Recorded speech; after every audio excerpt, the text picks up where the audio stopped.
recognize all the support that we are having, first from the Argentine and Canadian Chamber of Commerce, and especially to Laura Jorgenjan, the Executive Director. Thank you very much for the support to put together this magnificent event that we're going to have today.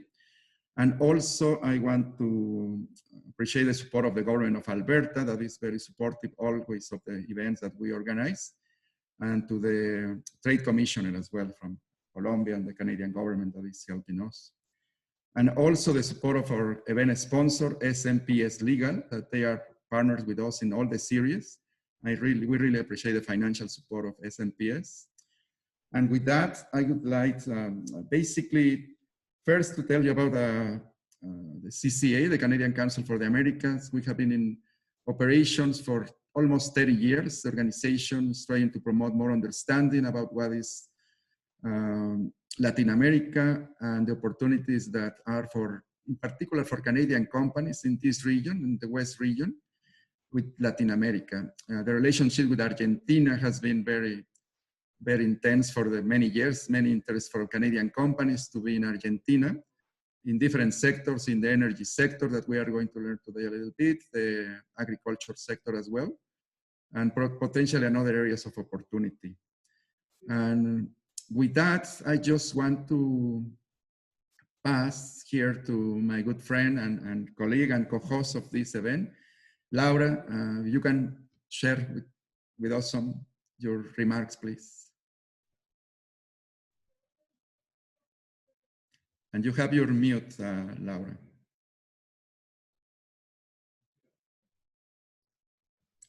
Sorry. Good morning to all. Thank you very much, Miguel, for this opportunity, for this synergy with the CCA Alberta. It's wonderful. For many years, we worked together, and it's a webinar. As you said, the Canadian Argentine Chamber of Commerce was founded 44 years ago. Today, most of its members represent the business relationship between the two countries. We are present in agro-industrial sector, generating varied offer of products like fertilizer, processed foods, fish farming, also mining, energy, wines, technology, medicine, construction materials, and also services. Today, we are with our energy leader. He's Nicholas Davis. Nicholas Davis works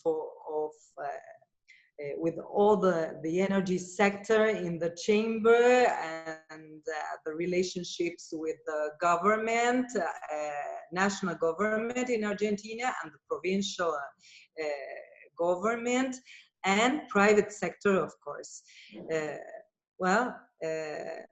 Welcome, Nicolas.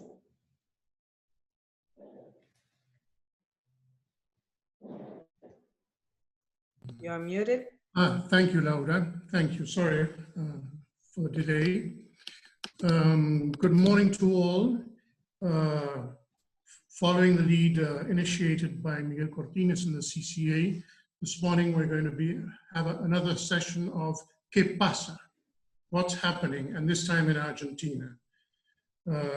So we have 4 speakers basically on the who cover the main, I would say, industrial or the main commercial aspects of any sort of commercial or industrial relation between Canada and Argentina, which is mining, oil, and agribusiness. So today we are going to start with Pablo de Rosso, who's a founding partner for Martelli Abogados. He will give us a general overview of the political and economic environment where we are today. I'd like to make just one kickoff point in that in December, we had a new government and also the beginning of the coronavirus. So we got hit twice. So whatever we were thinking last year, this year is totally different. So I hope Pablo, I'm sure, will give you a general idea of what is happening today. Pablo, as I mentioned, is a founding partner for Martelli Abogados. Among others, he has practice in mergers and acquisitions, joint ventures, project financing, contracts and partnerships. He is specialized in the oil and gas sector. Pablo is a lawyer, graduated with an honors degree from the Argentine Catholic University. So Pablo, it's all yours. Thank you, Nicholas. And yeah, we have been hit twice because of the major changes. I would like to thank the invitation. I would like to thank Miguel, Laura, Nicholas for your efforts putting this together. And I really appreciate your hard work. As Nicholas was saying, the government was sworn in on December 10th last year. And around 3 months after being sworn in, the coronavirus pandemic started to expand. The initial measures of the government were lockdown, shelter in place, a restriction on non-essential activities. That means that all of the activities except pharmaceutical, food industry, energy, and certain other related industries were absolutely shut down. They also implemented a stay on terminations, so they are prohibited until the end of July. And the national state has paid for a number of salaries and contributions. It is said that it's around 60% of industries being covered with that, and they are paying 50% of the actual salary. The minimum is one basic salary, which is around 16,000 pesos, roughly $200 US at the official exchange rate, and a cap of double that. That's around $400 US. They are also making a contribution, an extraordinary contribution to independent workers of around 10,000 pesos. They are giving certain individuals a loan of 150,000 pesos to be paid in 18 months without interest. They have postponed most of the deadlines for filing for taxes and other related issues because of the pandemic. And there's substantial support for the president for these measures. Around 65% of the population agreed with the stay-at-home measures. That has been dwindling a little bit because people are getting to start worried about the economy. We have, as is usual in most places, I believe, people who want to restart the economy, people who want to stay in place. Argentina has had very good results from the health perspective. We have a very low contagion rate, a very low number of infected people, a very low fatality rate. If we compare ourselves with Brazil, we are a number of times below what they are doing. So that's something that is given the president a good image. Mr. Fernandez has more power that this is personal opinion, that he would have had, considering Mrs. Kirchner as his vice president.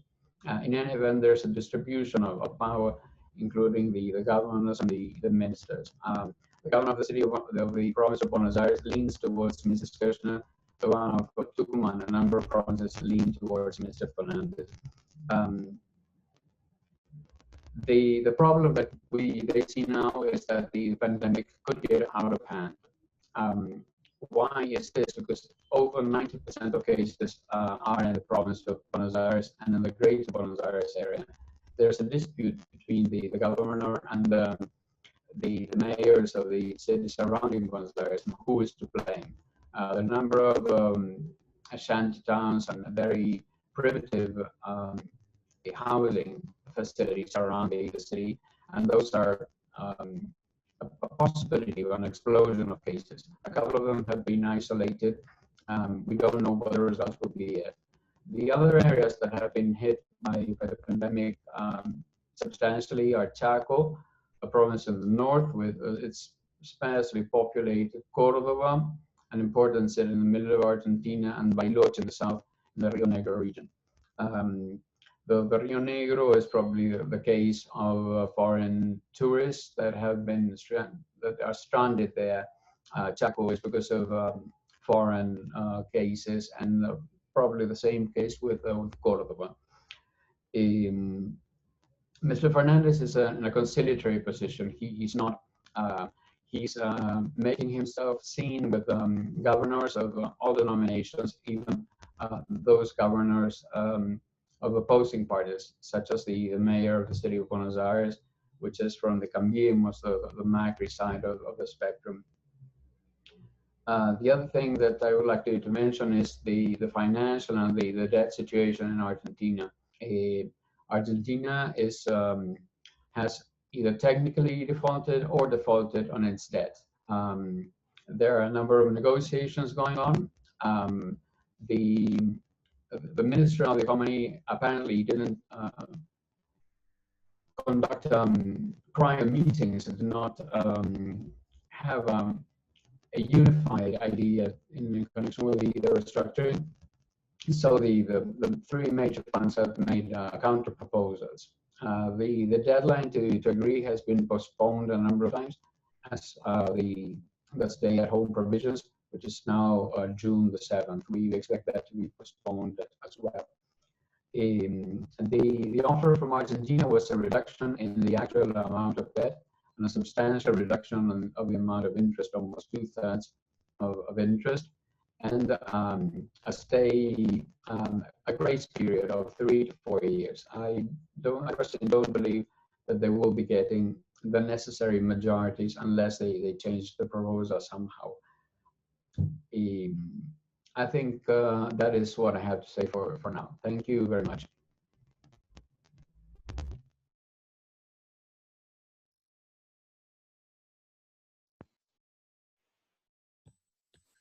Thank you, Pablo. Thank you, Pablo. Very interesting. Next speaker is Miguel Morley, who will talk to us about the situation with the agribusiness. Miguel Morley has been the South American Managing Director for Nutrient Solutions for about 13 years. And also he's been president for the Argentine-Canadian Chamber of Commerce for 7 years. At the same time, he's also president for Profertil Argentina.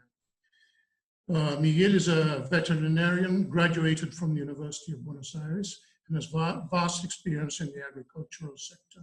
So Miguel, the floor is yours. Okay, thank you very much, Nicolas. Good morning, everybody. Thank you to the Canadian Council for the Americas for inviting me here today, and you all for the patience and your attention.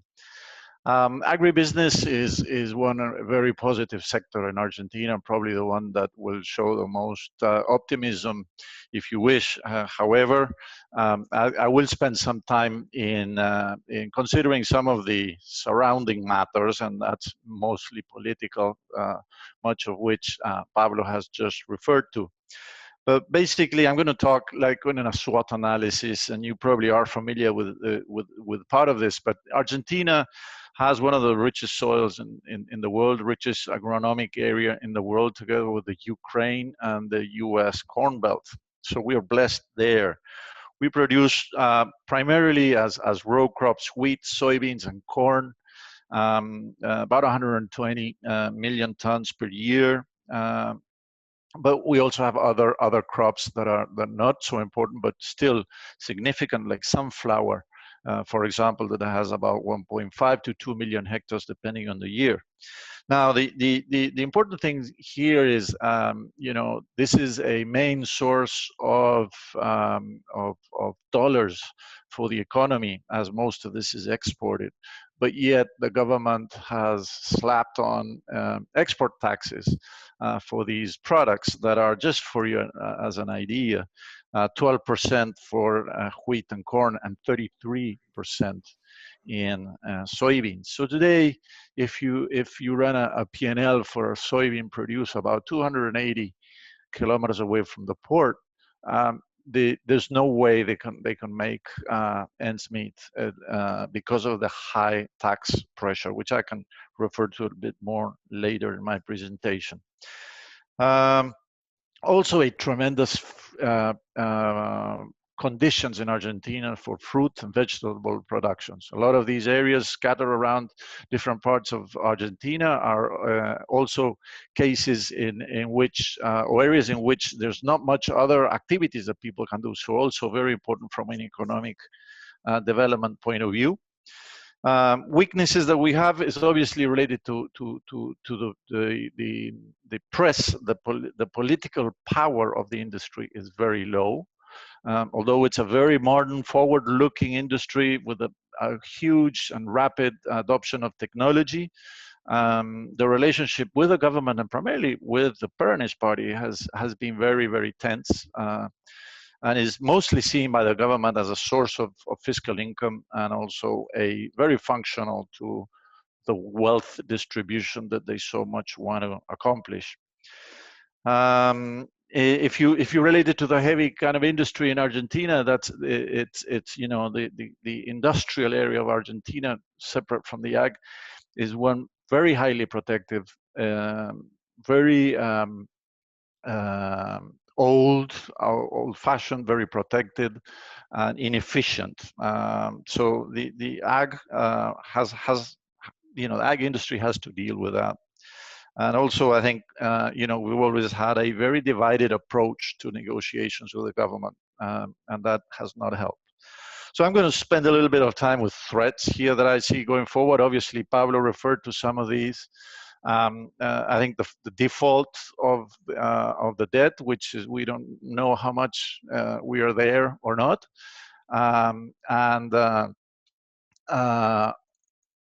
This is something that is going to be, it's not going to be the same with default and without default for sure. And also another imbalances of the economy. You know, some people are anticipating escalation of inflation once the pandemic effects are over. Then going to ag, again, I'm going to refer a little bit here to the tax pressure I was talking to you. It's unbearable. I mean, if you take the example that I mentioned, of a soybean producer, and assuming that revenue is 100, it's the cost of insurance inputs is right around about 47 to 50%. Export tax is 33%, and other taxes, which are you know, federal, provincial, municipal, and other type of taxes, around 20%. So basically, you're down at 0% bottom line.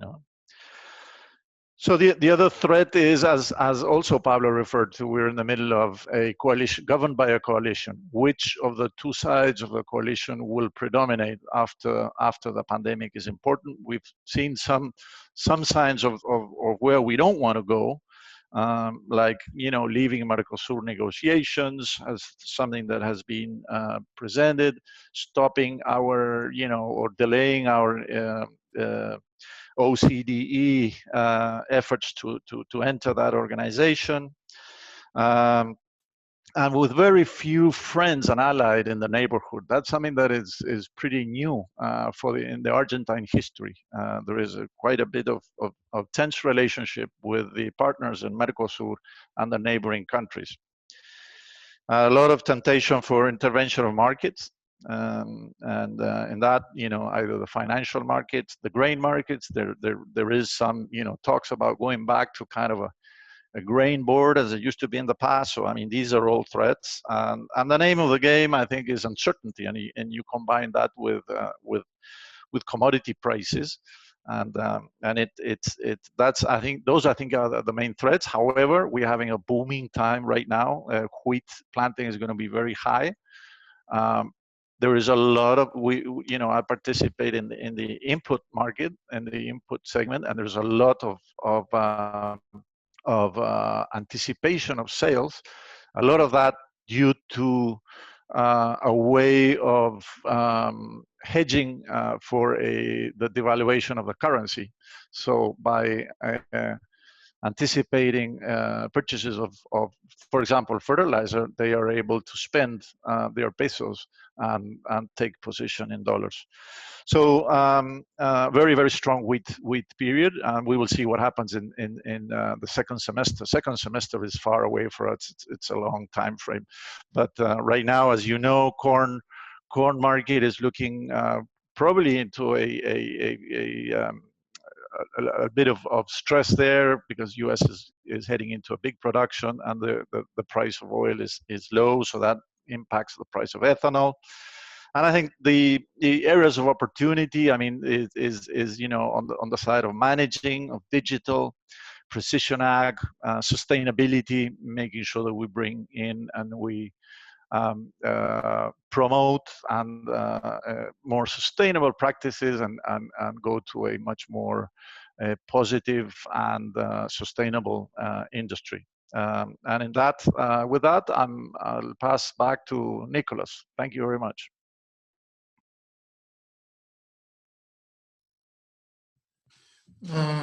Thank you, Miguel. That was very interesting. So having heard what's going on in the agribusiness, we will now move on to the mining sector with Alfredo Vitaler. Alfredo, he's had many years of experience in the mining sector. He is currently Deprominsa's president since 2010, and also general manager for South America for NGEX Resources.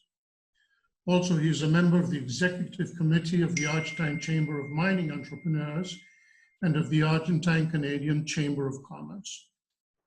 Alfredo holds a degree in geological sciences from the University of Buenos Aires, and later on carried on with a master's in science in geology. He obtained his master's degree in the University of Nevada. So Alfredo, the floor is yours. Thank you, Nicholas. And thanks for the invitation to participate in this conference. Talking about mining, first I would like to point it out, to mention that Argentina is not a mining country. But since the early 90s, the government and also the private industry has been working hard in order to transform to Argentina to a country with mining. Since then, the government create the conditions to bring international investment, and that is crystallized now with, we have 11 projects, 11 mines in production.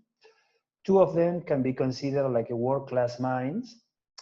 We have another 2 projects under construction right now, nearby productions, and mostly all of them are related with what we call precious metals, mostly gold and silver. However, 2 or 3 of them are related with lithium. Lithium, as you maybe know, in Argentina, it's inside what is considered the triangle of lithium, no? That we share with Bolivia and also with the northern part of Chile. The last 4 or 5 years, the activity related with lithium has been very, very strong. However, at the end of the last year, and because of the international situation of lithium, the activity ramped down a little bit. For the future, we can say that we fill in the pipeline. We have another 4 or 5 projects, but those projects are mainly related with copper. So Argentina in the future is going to shift from the mostly gold production to share it, or copper became the main product of the Argentinian production.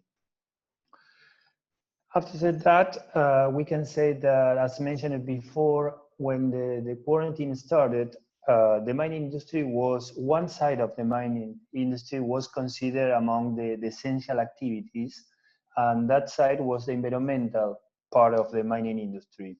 So during that initial period, the mining in production left small crews, couple of guys taking care of all everything related with environment, right? Like facilities, cyanide plants, everything related with that.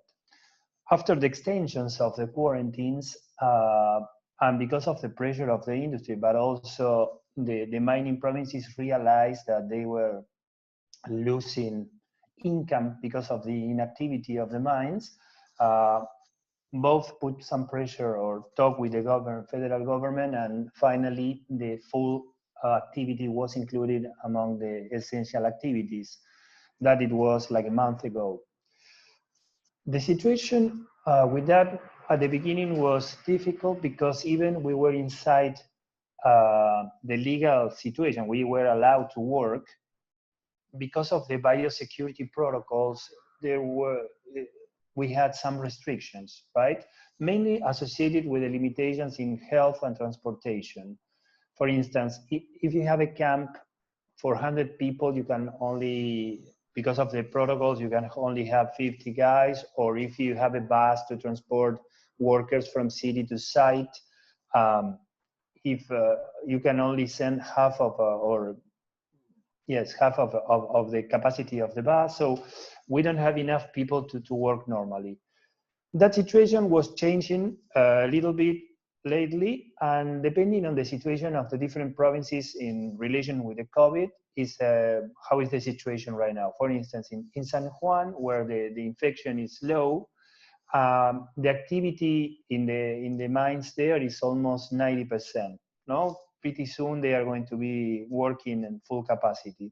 Difference in the situation in the Santa Cruz province, another pro-mining province, but the situation there, because of the limitations and the protocols and the biosecurity situation, they are working in the order of 50 to 60% of capacity.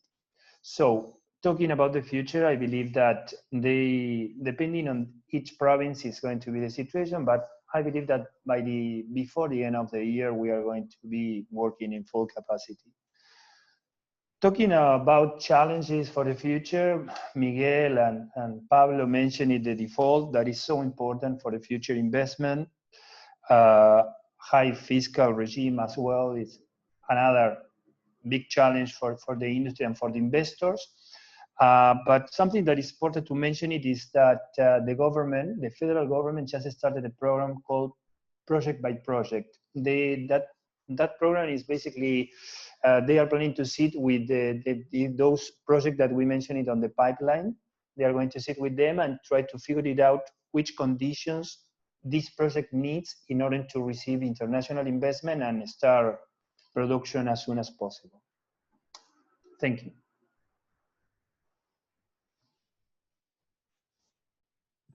Thank you, Alfredo. That was very interesting, quite complete. Now we'll carry on with the energy sector, where Gabriel Obrador will give us a review of what is happening in this sector in Argentina.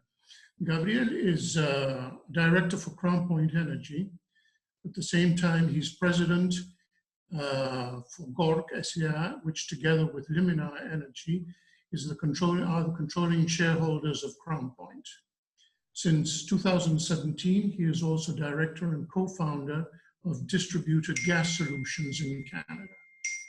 Gabriel obtained a Master of Science in Management from the Massachusetts Institute of Technology, and previously he obtained a chemical degree from the University of Buenos Aires.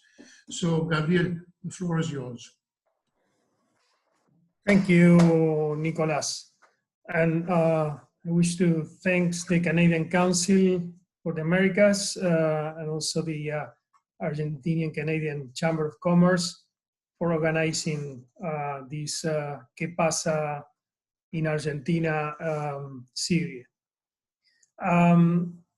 As you all probably are aware, the sector I'm just going to talk about, the energy sector specifically, or more specifically the oil and gas within the energy sector, has been hit not only by the coronavirus, in the case of Argentina also by the change of government, but also by the power struggle between Russia and Saudi Arabia with respect to market share and pricing, which affected the industry as a whole worldwide. As per the situation in Argentina, of course, the coronavirus hit the sector with a really, really steep reduction in consumption of gasoline of around 75%, diesel oil of around 50%, and jet fuel of around 100%, almost 100%. Now we are back to levels of refining in Argentina of around 65% of total capacity, back from 45% we had a month ago. So the consumption is recovering. With respect to power generation, the latest figures are 11% below pre-COVID-19 levels, and with respect to natural gas consumption, around 14% below. So again, all of those are recovering. With respect to Argentina and the framework of the industry, again, you probably are all aware of the Vaca Muerta formation, which was the big hope and reality that Argentina was beginning to work with, and that was what mainly happened during the last 4 years. We have seen an increase in activity in Vaca Muerta that represented that now 21% of all the oil that is being produced in Argentina is coming from the Vaca Muerta shale formation, and around 23% of all the natural gas. Argentina, in rough figures, used to produce before the COVID around 530,000 barrels a day, of which we internally consume, again, pre-COVID, 480. So we were exporting around 50,000 barrels a day of oil. Now from Vaca Muerta, with its 900, almost 900 active wells in the oil window, we are producing around 100, or we were producing around 110,000 barrels a day. So the production in oil just in 2019 from that formation went up 49%, almost 50%. The same happened with gas.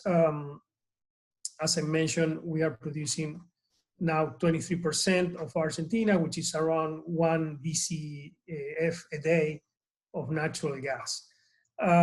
So again, the new government is focused in resolving these main issues that all my colleagues were mentioning, the main one being the restructuring of the debt, which of course is very important for a sector like the oil and gas, which is a heavy on investment sector. But more specifically for Vaca Muerta, what we are expecting is to have a framework that will bring to the industry a set of rules and regulations that are steady and stable throughout the time, because these are, as you all know, pretty long-term type of investments. So as per the news on the sector, the government recently issued a decree establishing an internal oil price called barril criollo at $45 per barrel, to promote investment and bring more stability to the sector. But the reality of this implementation is far from being there, which means that for non-integrated producers, the $45 is just, you know, an indication of price, but it's not actually the price that you get. At this point, the price is up to negotiation between the refiners and the non-integrated producers. Argentina, as I said, during normal times, had a surplus of 50,000 barrels a day. So most of the oil that was being produced in Argentina were going to Argentinian refiners, but still being an export country, the negotiated price was, of course, between the export parity and the local price. With respect to natural gas, the government just announced that they are studying to implement a new program. We in the past had 3 Gas Plus programs, which were programs that give a pricing to new projects for locally sold natural gas. So in that sense, we are waiting for this program to be announced and be discussed within the industry. So in summary, a big opportunity for any Canadian company that wants to invest in Argentina nowadays is located in Vaca Muerta and in the shale formation in the Neuquén Basin. I would say that also Argentina has very good opportunities in the conventional side, in different basins like the Austral Basin and the San Jorge Basin, which is the San Jorge Basin located in southern Patagonia in the provinces of Chubut and Santa Cruz, and is the most prolific oil-bearing basin in Argentina. So basically, to summarize, the industry was hit by COVID in respect to demand. We are expecting a recovery as we open up the economy, and we are also expecting, as an industry, a framework from the government for a long-term, stable, set of rules that will promote investment in Vaca Muerta, which is, as probably all you know, second in gas reserves worldwide and fourth in oil reserves worldwide, with very good geological characteristics. So that's what I would like to share with you.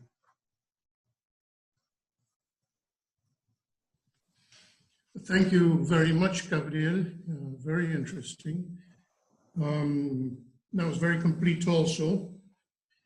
Now we'll go on to the next phase, which is one question for each of the panelists. So in the same order, so I'll start again with Pablo. And Pablo, could you give us an idea on currency restrictions and what happens with currency on import-export situations? Sure. I think that Miguel mentioned the withholdings on exports, and I think that's clear that depending on the industry, you would have a withholding. The foreign exchange market has a number of limitations that go back to the 60s. there's no free flow of capital as we would understand it. If you're bringing capital into Argentina, it needs to go through the official market, which these days is around 70 pesos to $1. There's an option to go with a transaction, which is a securities transaction, named the contado con liquidación or blue chip swap, which allows you to receive a much higher implied rate, which is today, I think, around 120. If you are importing, you have access to official rate dollars.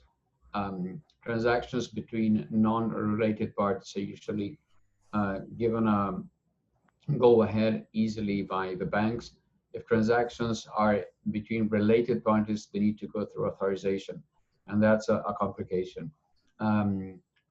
Individuals can only buy $200 a month. Corporations don't have that capacity. If you're trying to get money outside of Argentina, you need to do it under an agreement, preferably between non-related parties. If not, if you don't have an agreement, you should go through the contado con liquidación, the blue chip swap.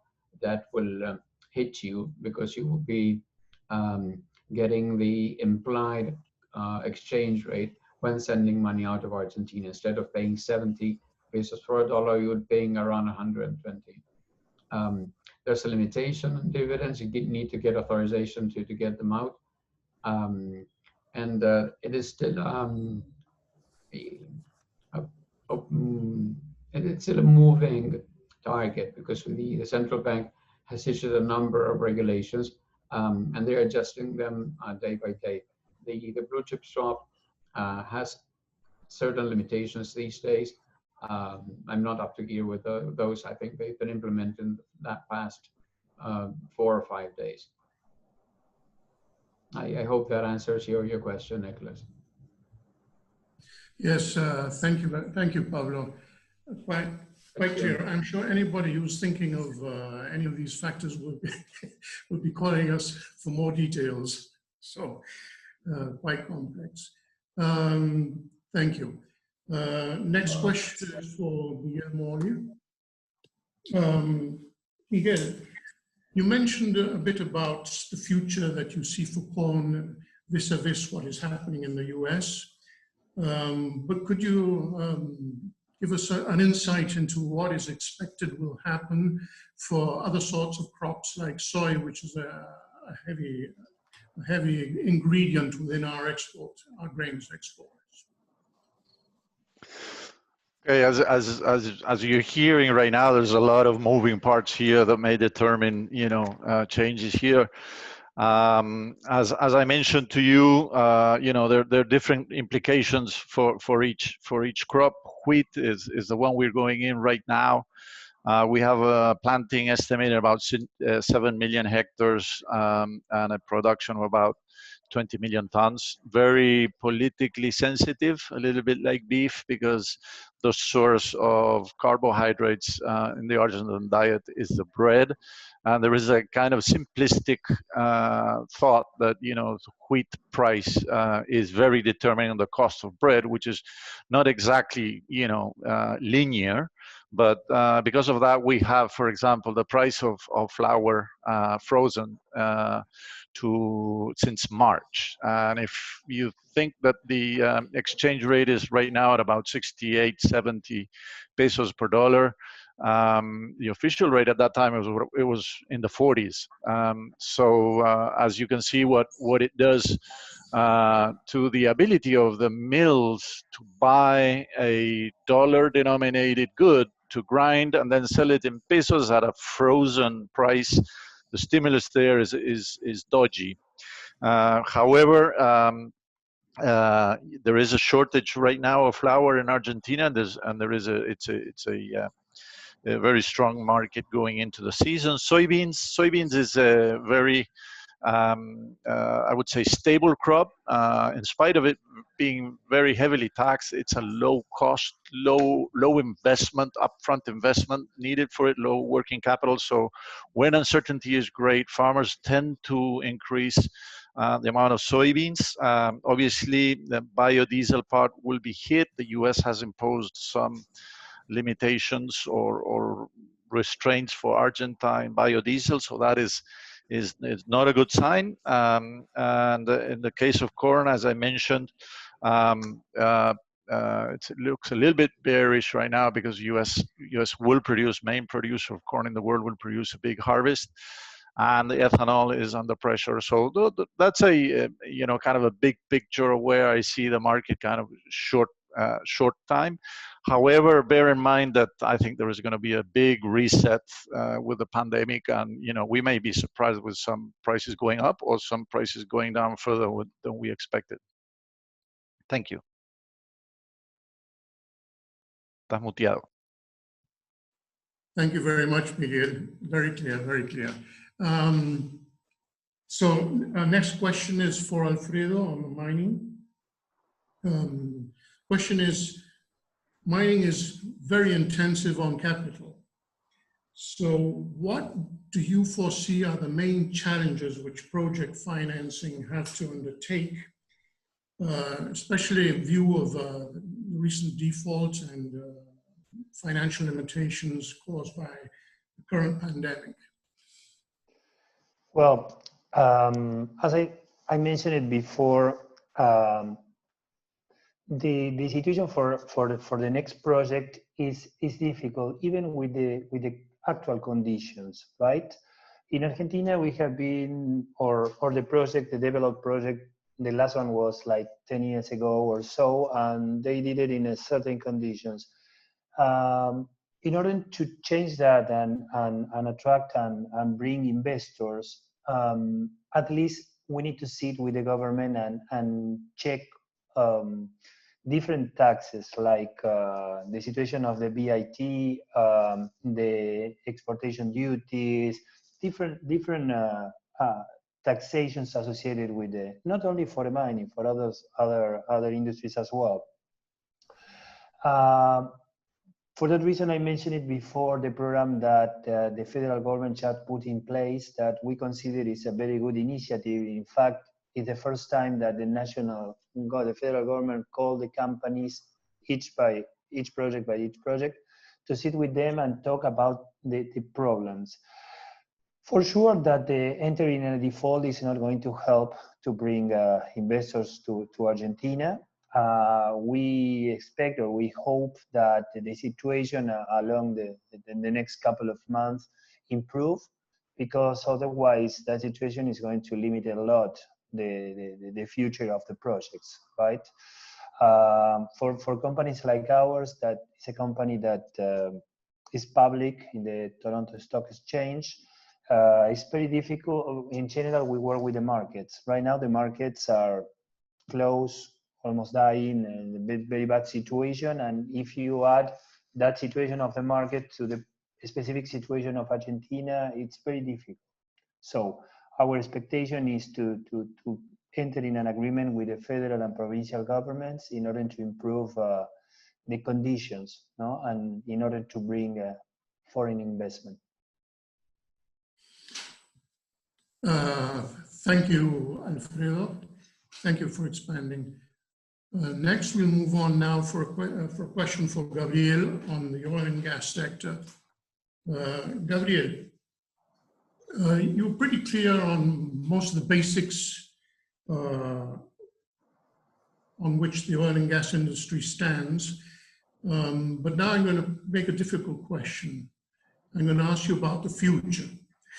So, what do you foresee will happen to the oil and gas market, both domestically and as for thinking about exports, volumes and pricing? Okay. Oh, thank you for the question. Well, I don't have the crystal ball, of course, but you see how the economies in other parts of the world were recovering after coronavirus, and which was the shape of the recovery curve. as last week, China hit 95%, and they are expecting to hit 100% recovery oil consumption and in energy consumption as they recover from the pandemic. But that's for China. That doesn't mean that it will apply to the rest of the countries. In going to Argentina, I think that this reference price that the government set at $45 per barrel, of course, is tied to a freeze on the pump prices of gasoline and diesel, at least till October, which is the first deadline in which they will be reviewing this initiative. I forgot to mention that along with establishing $45 reference price for Medanito crude oil within Argentina, the government also brought to 0% the export duty, the export tax on crude oil up to $45. Between $45 and $60 per barrel, the export tax will be incremented up to getting to 8%, which is going to be a fixed export tax for any crude oil exported at more than $60 per barrel. With that, the government tried to bring some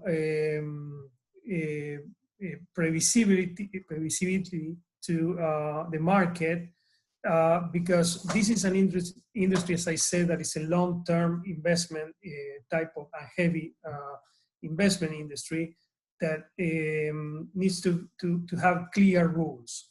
If you ask me what is going to happen with prices, well, that will depend, of course, in how Argentina ends up renegotiating the debt, which is the inflation expectation after the pandemic.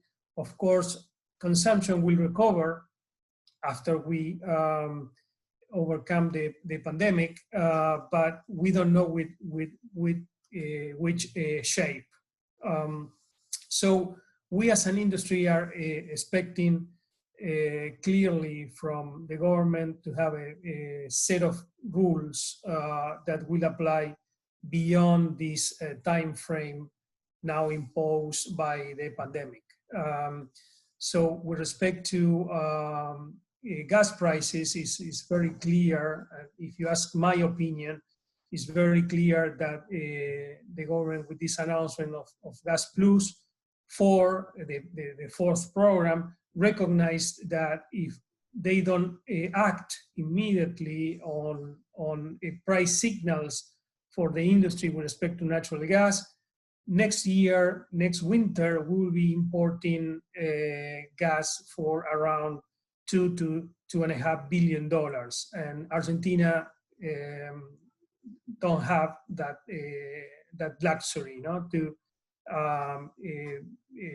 use dollars for importing energy. So my guess is that still there is a pending discussion on a general law for framework law for the activity in general, which brings more stability and stable rules with respect to taxation for everybody, and that will be more surely something that the government could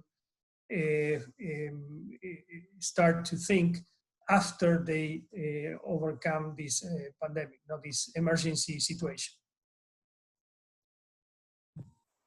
Well, thank you very much, Gabriel. I think you do have a sort of crystal ball, but I don't know if it would work. You really made a good effort to try and give us a sort of forecast. Thanks, it was very interesting. Well, this finishes the first stage of the presentations plus an initial question. And now we open up to questions from the general attendees. Laura, the floor is yours. Okay, thank you. We start with Ray Kaiser question for Pablo de Rosso. Would you agree with the axiom that Argentina is the place that capital goes to die? Honestly, not. I think Pablo? that is my microphone open? Thank you. I don't tend to agree with that axiom. I think I have my three very distinguished panelists here with me, and I think that the companies they lead, the companies they work with, are success stories. And there are a number of other success stories that have been, just to name one, Petroandina, which was created in Argentina and left after being, I think, multiplied in value. We can see Gran Tierra, which was sold, was created in Argentina, and a number of companies left, and that is true. But I think if you work correctly, you can make money in Argentina. It does have bumps, and that is something we see, but something we see in other places as well. If you have a little memory, you will recollect that in London there's still a club for the debt of Russia of 1917. So we were not alone. I mean, it's maybe a rough country, maybe the rules change, maybe it's hard, but I think there are a number of success stories. And I repeat, my three very distinguished panelists can attest to that. Thank you. Okay, I think the question is answered to Todd Van Blythe. Now for Miguel Morley, Gustavo Bader answer, how is moving forward pro-fertile investments in order to increase the capacity? Okay, thank you for that question. We, as you know, there's a little bit of crystal ball of what's going to happen in general after the pandemic, especially in Argentina. The project is one that is, we feel very enthusiastic about. However, again, I think the project development continues under the present circumstances, and we continue to be very committed to it, and obviously it will be interesting to see how everything evolves after the pandemic, not only in Argentina but globally, and obviously regarding to many moving parts, such as the price of gas, such as the price of commodities in general. I hope that kind of answers the question. Thank you. Okay, very clear. Thank you. For Gabriel Obrador, Mauricio López Arden asks, what are the chances of increase in demand for natural gas for petrochemicals? What about the new capacity in this sector? Okay. Well, I think that this is one of the sectors that have received attention. In fact, I think one of my colleagues here is pro-fertile president, and he can answer this question better than I. But in general terms, Argentina is with an excess of natural gas reserves. At this pace of consumption, we have more than 300 years in reserves. So any project that is based on natural gas would be more than viable to do in Argentina. So we expect we expect to attract petrochemical investments as Profertil and Dow Chemical are analyzing. Well, thank you. Now to Alfredo Vitalier from Guillermo Pensado.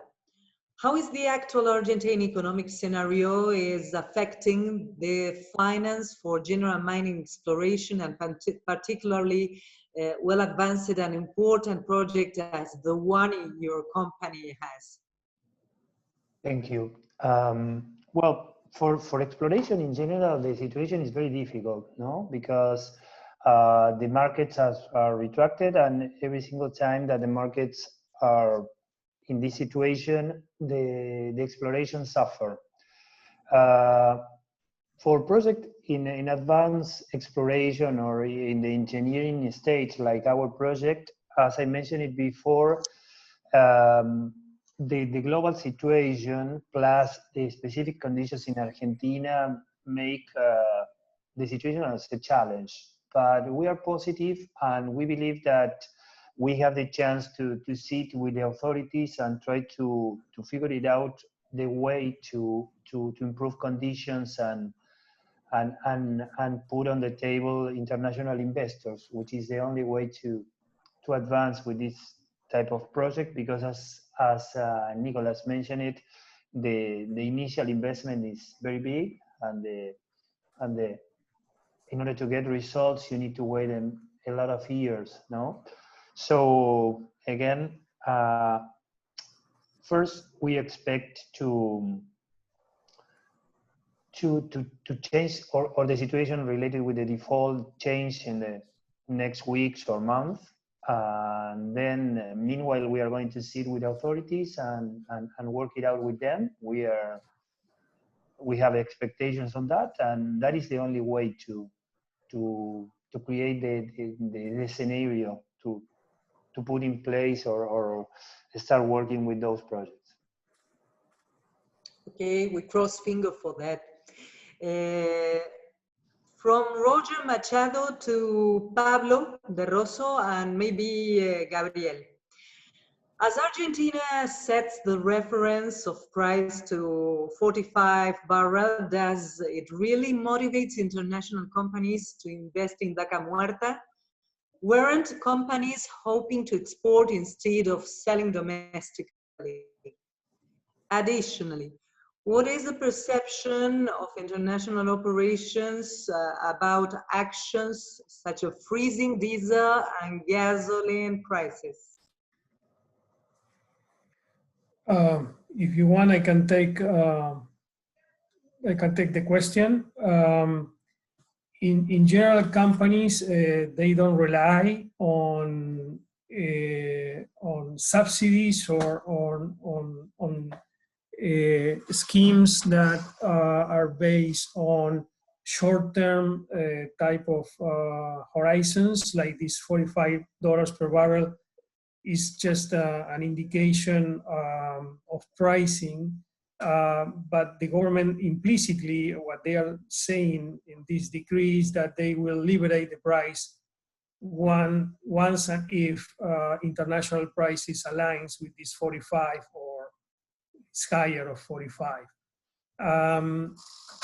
In order to motivate companies, international companies or local companies to invest in Vaca Muerta, you, as I mentioned before, you need to have a framework that is accepted for the majority of the stakeholders in the industry, including not only just the government, the opposition, the industry itself, but also the unions and other stakeholders as a framework that will give you stable rules, not only for the investment, but also to dispose of your product, the freedom to export the product once the local market is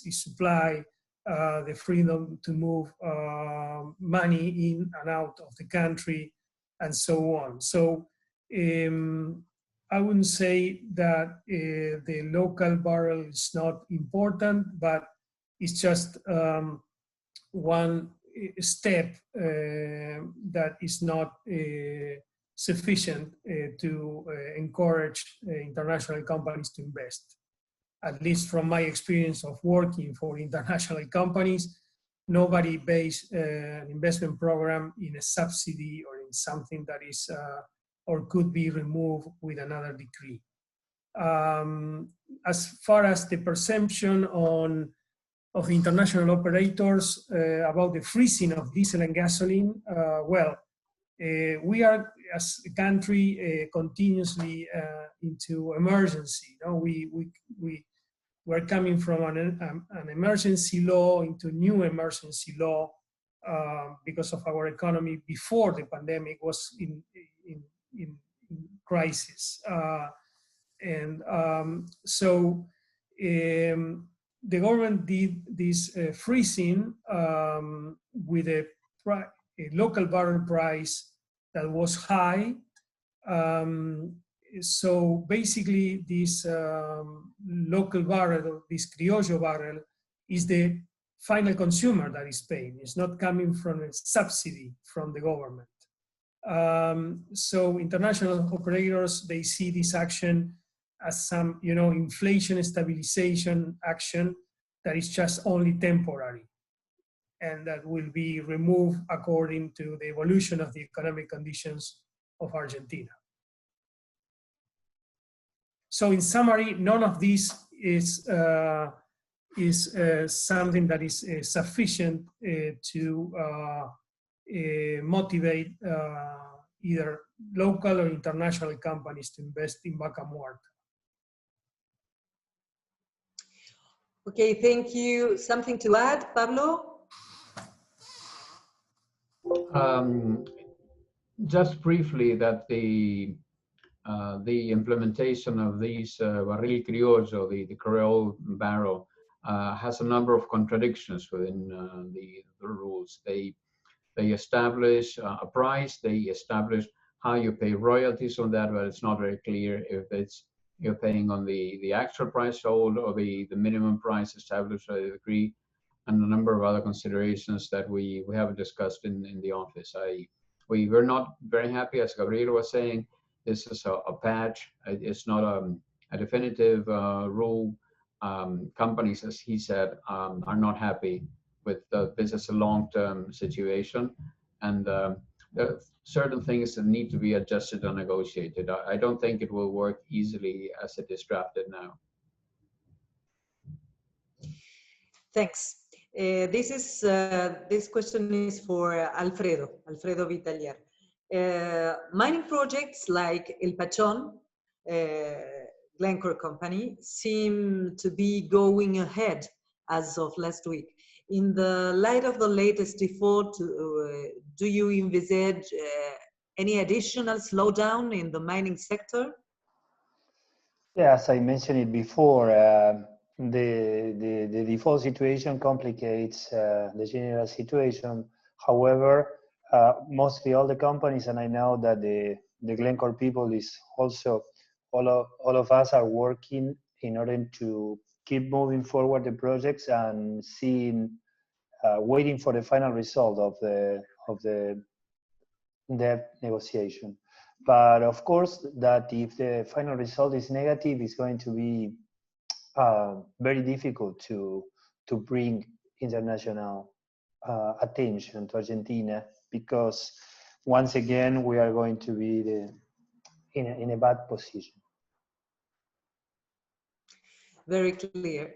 A question for Gabriel again. What is Argentina's regulatory framework regarding GHG emissions from oil and gas operations? Well, Argentina doesn't have a specific, but has signed different protocols that also impacts the industry. So this is more a management that the government is doing by sector with respect to initiatives that the companies may have.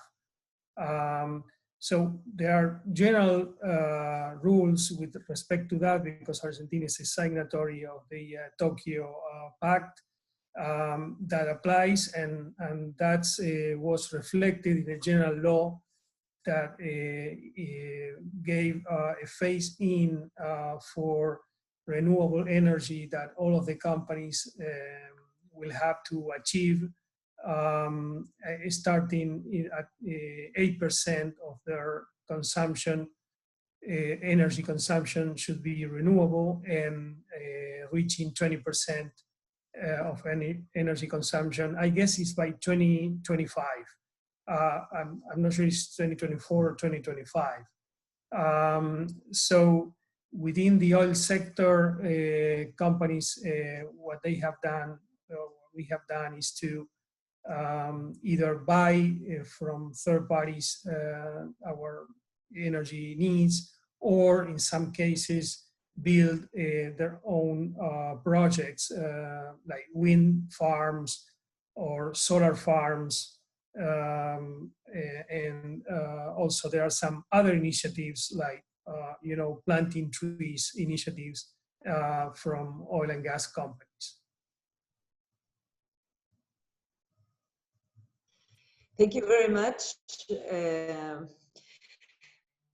Again, Alfredo, what are some of the metrics and goals around sustainable mining in Argentina, says Damaris Sampini. Today's investors weighed significantly on that. Please provide some thoughts. Mil gracias, te dice. Mil gracias. Okay. Of course, sustainability or sustainable is the only way to do the mining, not only worldwide, but also in Argentina. We realized that, and a couple of years ago, as an industry, we bring to Argentina one program from the MAC called Towards Sustainable Mining. That program is very interesting because it's a program that not only is going to help the industry to accomplish the sustainable goals, but also is going to help us to communicate those goals. Because in general, the industry fulfill all those sustainable goals and the environmental goals and all that. But the problem is, and it's our fault as an industry, how we communicate those, right? So we're bringing that program that mostly all the producers, I can say not mostly, all the producers companies, but also all the advantage and advanced exploration stage or nearby production projects apply and subscribe to that project that in Argentina we call Hacia una minería sustentable.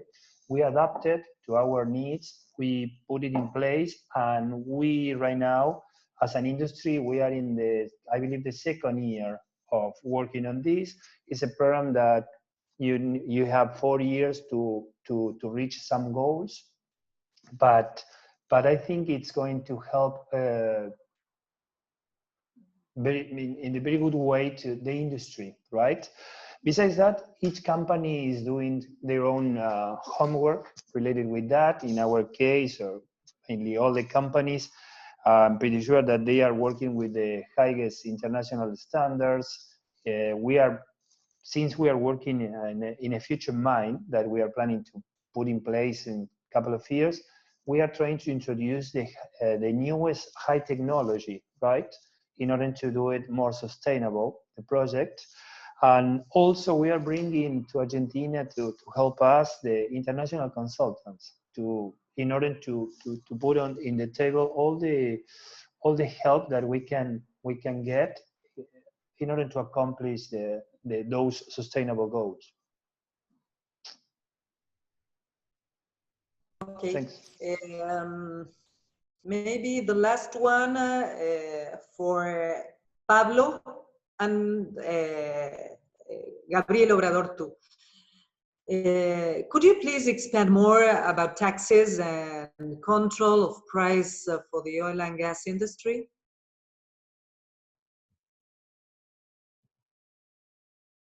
Pablo? Yeah, I think it's a tough one because it has the government take, and as Gabriel was saying, that you need to take into control, to take into consideration a number of things. I don't think I can answer that briefly. I'm sorry. Maybe Gabriel can give an out. Could you repeat the question? Was breaking up. More details about taxes, control of prices for the oil and gas industry. Okay. Well, this sector also is a very heavily taxed sector. We have what is called which are excise taxes on fuels, which is called the internal fuel transfer price tax. Sorry. So more or less on the sales of every liter or gallon of gasoline or diesel, we have around 40% tax, excise tax, and 21% VAT tax. On the activity itself, we have royalties that we pay to the provinces in which we operate, which are between 12% to anywhere to 18%, which is a maximum royalty by law, by the hydrocarbon law. And you also pay sales taxes to provincial governments too, called ingresos brutos. Called again is a sales tax, which is anything between 3% and 4.5%. I don't know if that answers your, and then, well, of course, we have income tax, as in any country that is now at a 30% level, but was supposed to be reducing in a reduced scale, but I think due to the emergency law that was frozen at the level that was last year. I don't know if thank you. Your question, but there's a general view on taxations and the oil and gas industry. It's very complete, thank you. Perhaps not the focus of today's discussion, but we would be interested in an overview of opportunities for planning and development of urban infrastructure. Is this regional or local government matter? Yes, of course. For which one? Miguel or Pablo? Hey, I can give it a go here. I think that, you know, there is obviously the need for a lot of urban investment infrastructure. There was in the previous government quite a significant increase in this investment. I believe that right now, given the very fragile economic situation of the country, a lot of these may be put on hold. But I think definitely it is an area of need for Argentina, and also for a lot of collaboration coming from countries with you know, with expertise, and obviously you have to deal a lot with government, I believe, in this case. Okay, thank you very much. Thank you to all. Nicolas? A brief comment on that. Okay. Sorry. There's a shortage of lodging in certain parts of Argentina, where you have more people coming and going, such as in Vaca Muerta. They have trailers. They have started to build apartments, and the same things happen in Comodoro Rivadavia and other areas under large developments. And it's like the mines, but the mining companies build their own infrastructure. The oil operating companies may contribute to something, but it's more of work based through the community and the government, as Miguel was saying. Okay, thank you. Sorry for the interruption. Thank you to all. Nicolas? Yes, again, thanks, Pablo, Alfredo, Miguel, and Gabriel. Very, very, very interesting.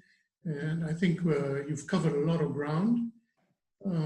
I hope the public, all those who are listening to us, have been able to get a clearer understanding of what's happening down in this in the uttermost parts of the earth, as one famous author said. But any questions you may have, please contact either Miguel in Calgary or Laura in Chamber of Commerce here in Buenos Aires, and we'll do our best to forward more answers to you if you have more queries. So I'll close here and pass on the floor to Miguel. Thank you, Miguel.